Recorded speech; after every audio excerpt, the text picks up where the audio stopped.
প্রবাসী কলিজের মধ্যে তুই আঘাত দিতেছ। প্রবাসী ভাইরা যে তাদের বউকে রেখে বছরের পর বছর বিদেশে থাকে, তখন হচ্ছে আসলে ইসলাম এটাকে কি বলে? আমি মনে করব যদি বছরের পর বছর থাকতে হয় তাহলে তার বউয়ের আরেকটা বিয়ে দিয়ে যায়। আমি অপেক্ষা 2-3 বছর, আপনি এটা কি মনে করছেন কেমনে থাকবো? আমি মনে করি এর থেকে উত্তম কাজ হলে আরেকটা বিয়ে দিয়ে দেবো। এবং মেয়েরা কিন্তু তারও চাহিদা আছে এবং পুরুষও চাহিদা আছে, এই চাহিদার জন্য হয়।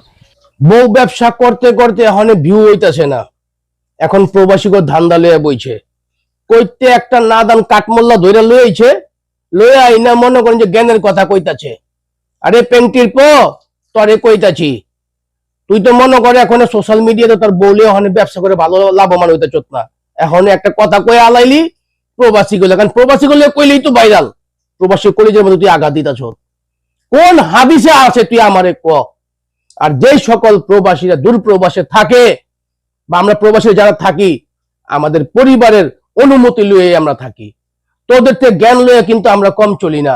তুই প্রতিটা প্রবাসীর অন্তরের মধ্যে আঘাত দিয়ে তোকে ক্ষমা চাইতে হবে প্রতিটা প্রবাসীর কাছে। কি বলেন আমার কলেজের প্রবাসী ভাইরা? ভিডিওটা বেশি পরিমাণ শেয়ার করবেন যাতে ইমরান তালেকদার প্রবাসীদের কাছে ক্ষমা চায়। আগে জ্ঞান অর্জন করতে হবে, হাদিস কোন হাদিসে কি লেখা আছে তারপরে মন্তব্য করতে হবে। আর যারা এরকম কয়েকদিনের বৈরাগী কাঠমোল্লা হইছো, তোমরাও কথাবার্তা চিন্তা কইরা কইও। আর প্রবাসী কথা কওয়ার আগে শতবার চিন্তা কইরা কইবা।